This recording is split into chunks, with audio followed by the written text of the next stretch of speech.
What's going on, YouTube? It's your girl Monique Nicole, and I am back with another video. It has been a long time. I have missed you guys. I'm so sorry for my absence, but I'm here. I'm not even gonna bore you with the life update and all that good stuff. As you can see, I have moved. I'm in a completely different apartment, which I'm so happy about. I am still putting it together.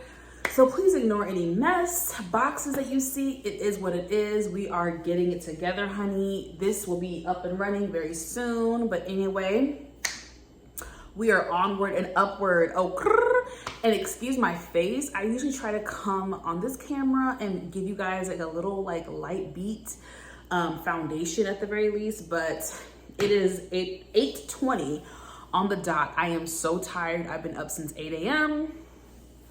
and I don't feel like putting on no damn makeup. So y'all about to get real bare face. Honestly, even worse because this is freaking HD and it just highlights every dark spot, every nook and cranny, every pimple, every dot, so you guys are getting HD bare face, which is gonna be a little rough. So y'all just bear with me, okay? I'm still beautiful. I'm still beautiful. Self-love, okay? Self-love. So today we are going to be talking about raising Kanan. Can you believe it? We are on episode 9. I cannot believe this season's about to be over. I have been rooting for this show since day one. I really like the show from episode 1. Now, there have been some slow moments, some moments where I'm like, okay guys, we gotta pick it up. We gotta pick it up, you guys. But overall, for a brand new show, I feel like this is an excellent show. This will probably go down in history as one of the best spin-offs from the Power franchise. I've really enjoyed this just collectively. Again, there have been some slow moments, some filler moments, but overall, I'm loving the show. I hate that it's about to be over. We are on episode 9. The title of this episode was called Loyal to the End. Okay, a lot happened on this episode. This has actually been probably one of the best episodes of the season, probably number 1 or number 2. A lot of fans have really been enjoying this episode and have been getting positive feedback, and I must agree. Excellent episode. Let's get into it, honey. So the episode opens up with Marvin. Okay, he is looking for revenge, baby. He is looking for revenge for his brother Lulu, my baby Lulu. They try to take him out. I love Lulu. I go hard for Lulu. They try to take Lulu out last episode. Marvin is out for fucking revenge. Sorry, I curse. I'm trying not to curse too much in my videos, but he's for revenge. Marvin came out like the Black Rambo. I mean, he came out spraying. Unique was leaving the movie theater with his son, and of course he had his boys with him or whatever, his squad. And you know, his little son, so cute. They were on their way to Mickey D's, okay? They were on their way to McDonald's.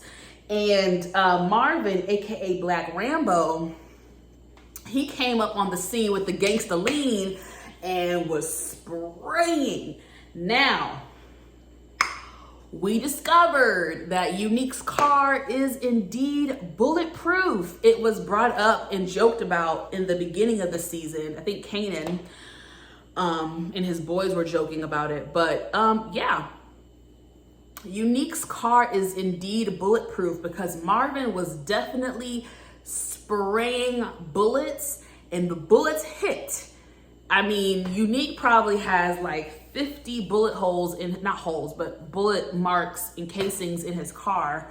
But yeah, it's bulletproof. I think Marvin killed like 1 or 2 of Unique's guys. This is my cat bothering me. He loves to wake up every single time I try to do a video. He was just sleeping, you guys. Anyway, so I think Marvin killed like 1 or 2 of Unique's guys, but that was it. So it's like, damn it, Marvin. Although that was badass, although I can commend you for trying to represent for your family, if you're going to do something like that bold, you need to make sure you finish the job. You can't come at someone like Unique like that and then leave him still alive. Because now it's just about to be crazy. Now it's really about to be an insane war, which we see later in the episode. So like I said, my baby Lulu is in the hospital recovering. Thank you, Jesus. Because I'm telling you guys right now, if they killed him off the show, I don't know if I would have kept watching. Like, I don't know. I just think he's such a good actor. I think his name, of course I'm gonna forget, Malcolm Mays. Malcolm Mays, I know him from Snowfall. Shout out to my Snowfall fans out there. I know him from Snowfall from the first couple seasons, I think. Sorry, spoiler. And yeah, amazing actor. I really like him and I love his character. I love Lulu. So anyway, Lulu is in the hospital recovering, you guys, and we have fake ass Jenny from the block, aka fake ass Angela, is right by his side. Now, I don't really care for her because I feel like she low-key is using him and the whole music thing for famous, but I do feel like she cares about him. The girl was there by his bedside. She didn't even take a shower for a couple of days. She was looking rough. Like, she was there. So I genuinely feel like she does care about, I almost said famous. I do feel like she cares about Lulu. I just think she is just trying to help her brother out.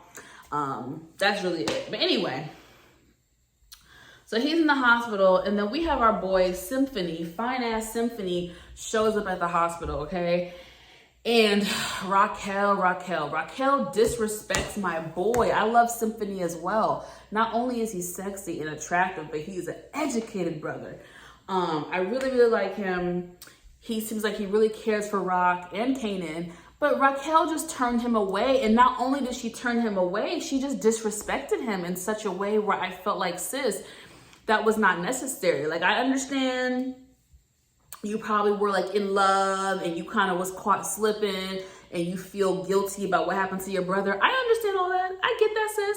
But you don't have to disrespect your dude, because this is not Symphony's fault. He's just trying to freaking love you and be there for you, and you just want to disrespect him.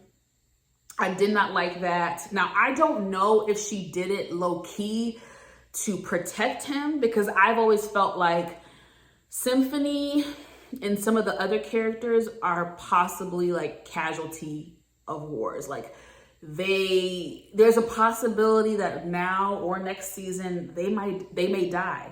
So Symphony, Jenny from the block, famous, like, these people may die, like, at some point, one or all, you know. So I don't know if she was trying to protect the brother or she was being a fucking bitch. She was being a bitch. I'm sorry, Raquel. And then so he said F you, which I'm so happy he did. Because, you know, Symphony is pretty soft-spoken and chill and just kind of, he's chill. He's a chill dude. So he was like, F you. And I was like, I usually don't condone that type of dialogue, but, you know, when you're like in a relationship.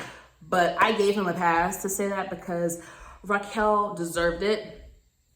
Even on his way out, he gave her a heads up and was like, look, you need to tell Marvin that Tony cannot be trusted, as we saw last week. She can't be trusted. She's talking to the feds because she's got some cases and she don't want to go to jail.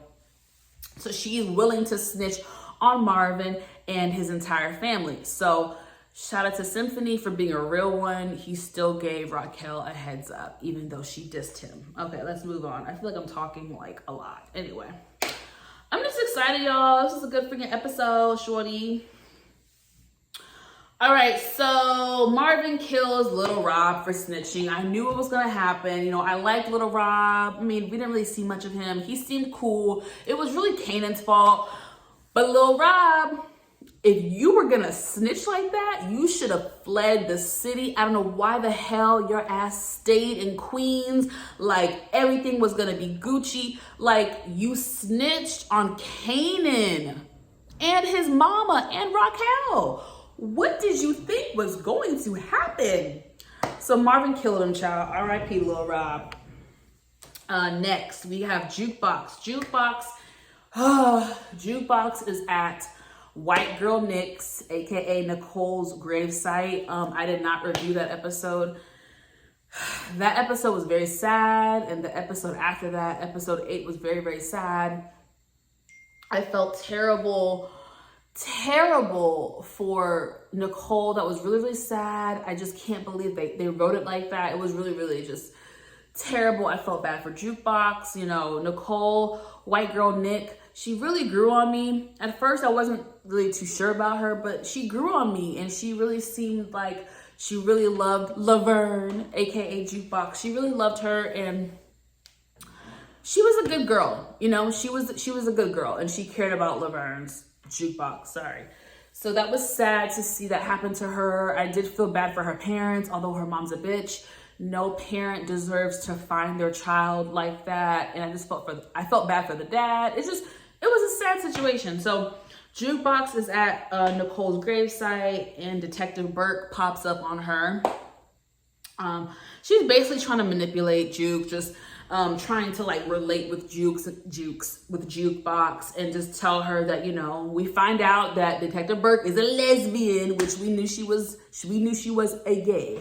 We knew she was a lesbian. That's why she was trying to, like, you know, we knew it from the previous episodes. We knew it, child. So she's trying to low-key fake bond with Jukebox, which I don't like, because she has ulterior motives. If she was just coming to her as like an adult trying to help, I mean, okay, but you're trying to manipulate the girl. You're trying to use her. So anyways, they go to get Italian ices, and basically Detective Burke starts asking her about the blue caps, which Nicole OD'd over.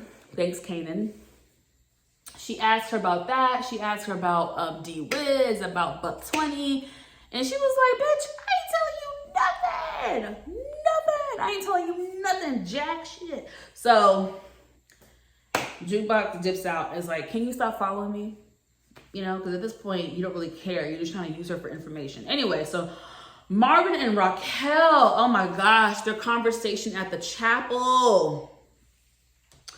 That was wow. The dialogue, that scene, well written and executed very well. The acting from Marvin in this episode has been outstanding. My favorite scene really was the conversation with him and Raquel.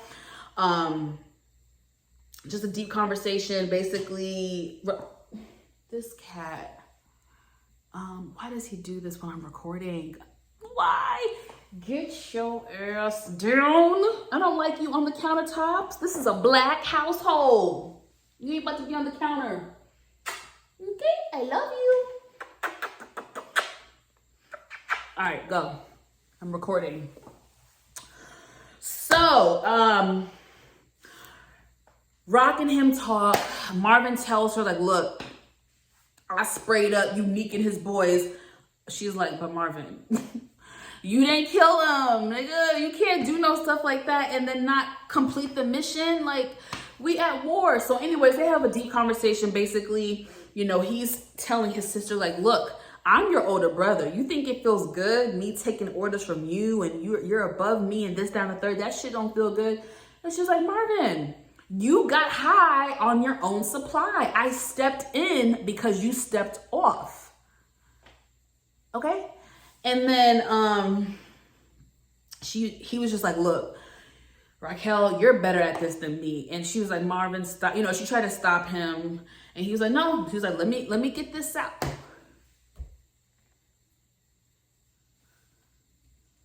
This is why I never really wanted to get a cat. I love him. He's my child. I'm gonna ignore him. He was like, let me get this off my chest. You're better at this than me. You see things clearer than me. You see things that I don't see. You execute things better than, like, he's just giving her all this props. He's like, but listen, I'm still a man at the end of the day. I have to have my respect. I have to have something of my own. Like, oh, I felt him. I fucking felt him. And he was like, look, I raised you and Lulu when mom and dad were out on their bullshit. And she's like, I know. He was like, I died for y'all. And she's like, I died for you too. Like, yo, I rewinded that scene probably 4 times. I was like, rewind. Like, cause I just loved it. It was such good acting, and it was well written, and it was very believable, and it was real. I felt it. You know, it was a beautiful scene, and they kind of dabbed it up. They're back. She's like, look, I need you. I can't do this by myself. I need you. I need you. I need you. And I know that she loves Marvin. Like, there were some doubts before, but she loves him. She loves him. And it's just, it is what it is. Siblings, if you have siblings, you get it. It's just, you love them at the end of the day, despite all the bullshit, right? Okay, so this is at the hospital now. Juke tells Raquel about Detective Burke, trying to basically bond with her and and trying to get information from her. And Raquel was like, look, you could probably use this to your advantage. You know, sometimes it is good to have a cop, you know, basically in your back pocket. And this is where I think Raquel devised part of her plan to take down Unique, which we saw later in the episode. Marvin and Kanan are basically getting ready for war. They got the guns out, doing all this stuff. And Marvin, long story short, Marvin goes into Juke's room and finds the pictures of she and Nicole in the video. And OMG, I was just so scared. So he was pissed off. He was angry. He like played the video. And this Negro had the nerve to smash the TV. Like, you that mad? Damn, calm down. But you know what? I have to remind myself that this was 1991. So Marvin's reaction was definitely on brand and very fitting for the time that they were in. That doesn't make it right. That doesn't make it okay, but it made sense. This is 1991. Being gay was not talked about at all, barely talked about, definitely was not accepted, definitely was still taboo, especially in the Black community, especially in New York. So I can keep going. Like, so his reaction was terrible, but it freaking made sense for 1991.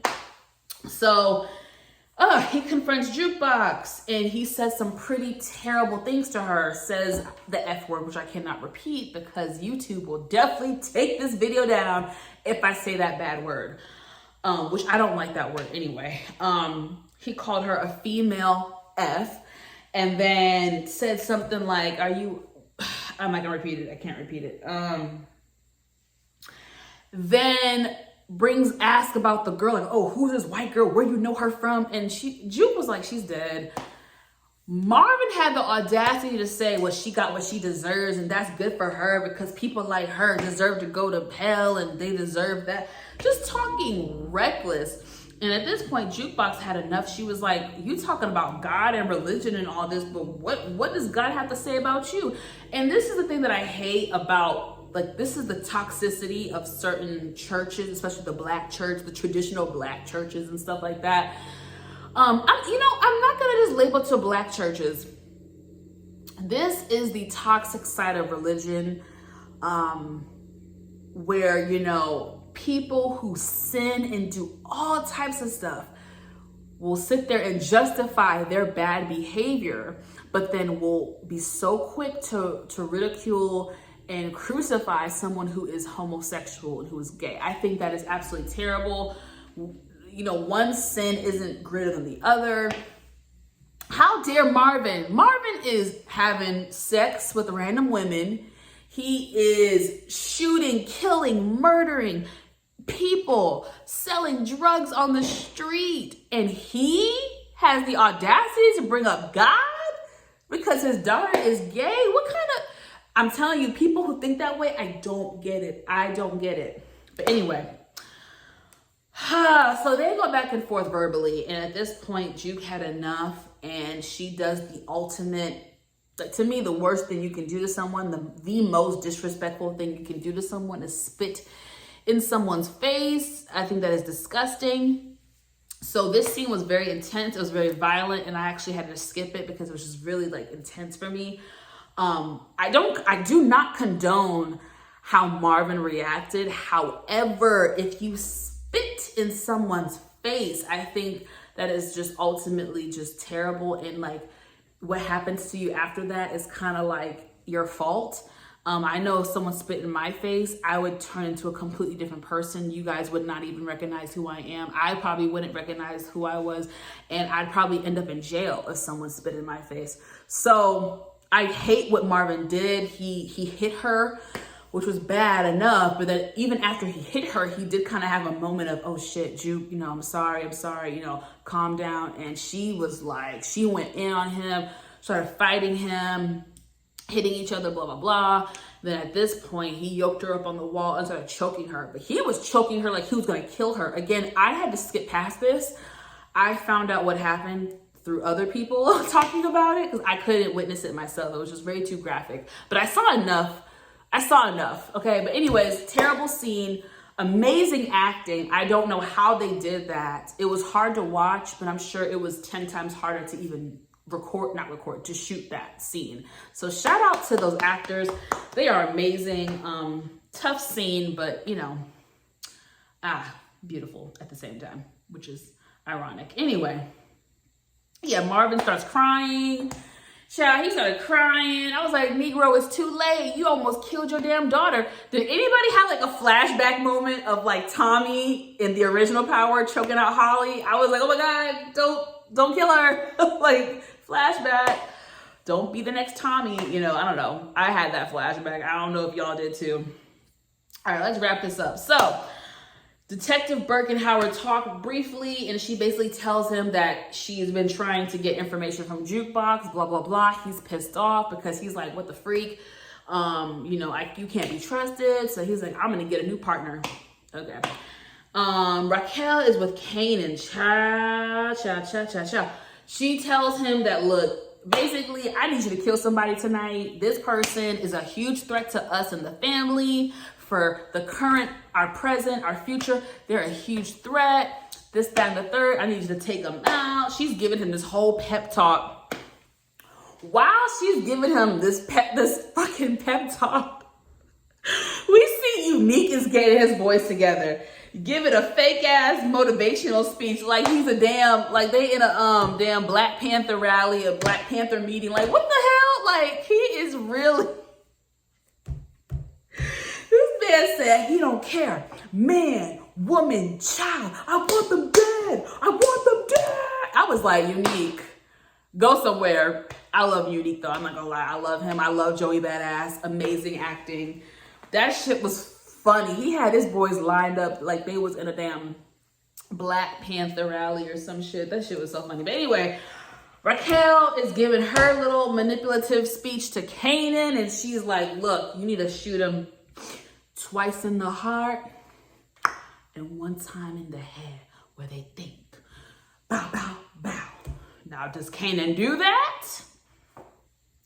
We don't know. We'll get to there in just a moment. My baby Lulu wakes up. Woo, woo, woo. He's like, where's everybody at? Fake ass Jenny from the block was so excited. He was like, yo, you too loud, ma. You too loud. That shit cracked me up. Juke meets Detective Burke and tells her that the police are in danger, because Unique wants to fire back, okay? Because the police messed up his, not his connect, what's the word I wrote down? Damn, son. His re-up. The police messed up Unique's re-up, effed up his money, all of that. So the police, you're in danger. Unique gonna come for you.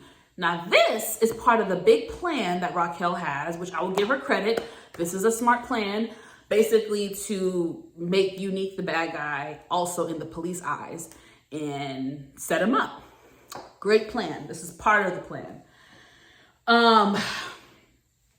Interesting scene. So Raquel, she's smart. I'm gonna give her that. She makes mistakes, but she's smart at the same time. Raquel is at church, AKA her alibi for the night. That's her alibi, people. She at church, which we see that her mom is actually alive.